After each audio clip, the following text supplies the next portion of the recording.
Tosca license server activation with online server mode. Navigate to our support portal, support.tricentis.com. Hover over My Assets and choose License Overview. Under Entitlements from the drop-down menu, select the one which holds your license activation ID. Here you find the activation ID, click on the clipboard button. Next step is to start Tricentis Tosca. If you see the Welcome to Tosca Commander, glad you made it, welcome page, then click on Other Options. If not, choose Project from the top left corner and select License.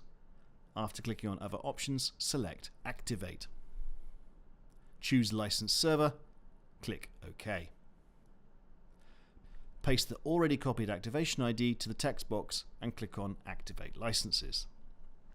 Next is to specify the server address and port where Tosca License Server has been installed. In our case, it is localhost 7070.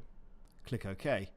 After receiving the "Great, that worked like a charm" message, click OK. You have successfully activated a Tosca license server.